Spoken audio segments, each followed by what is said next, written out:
Hey everybody, it's Zach. I'm coming to you with the first edition of something I'm calling the Volunteer Slate. It's an in-depth look at Tennessee sports betting. In July 2019, Tennessee finally passed and allowed us to start sports betting. It took them 16 months, but they finally found the rules and started approving sports books to where we can start casting our bets November 1st. So this very first video, I wanted to be a primer telling you where you could bet, how you could bet, and about the 3 most popular sports bets that you might want to partake in. So far, Tennessee's approved 3 sports books. We've got the DraftKings Sportsbook, the FanDuel Sportsbook, and the BetMGM Sportsbook. These are all online only. There aren't going to be any places to place physical sports bets in Tennessee, but I'm happy to have any avenue to cast some legal sports bets after all the waiting.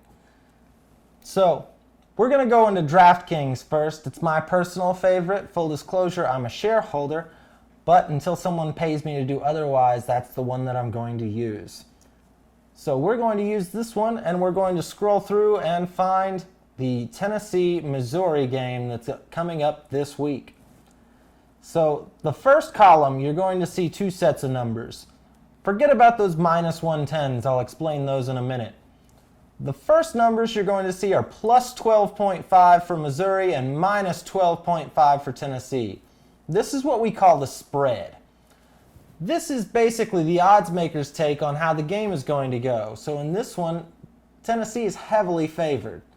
It will take 13 points for Tennessee to be a winning bet against the spread. Missouri can lose the game by up to 12 points and still be a winning bet against the spread.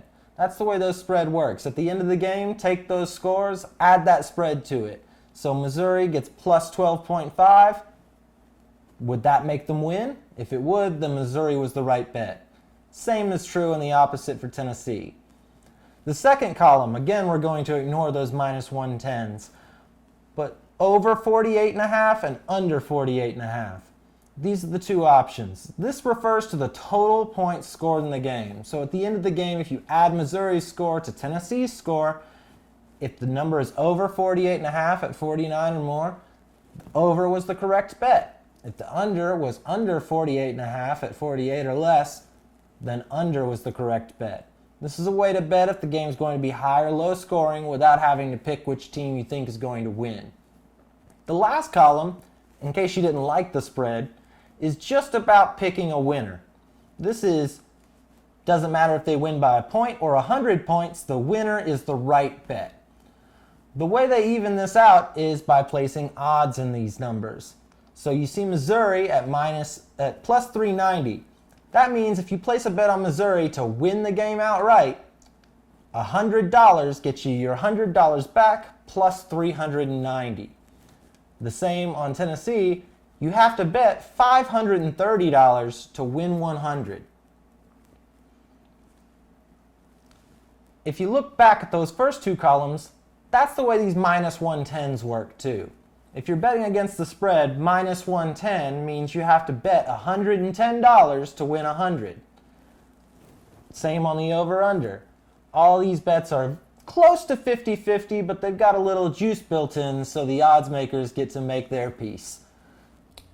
So those are the 3 most popular sports bets, and they pretty much look the same regardless of which sports book you decide to use on November 1st. There's a lot more to get into, and as you get into sports betting, remember that there's no such thing as a sure thing. If it was a sure thing, people wouldn't take bets on it. I'm Zach. This is the Volunteer Slate. Keep tuned. We'll have some more stuff soon.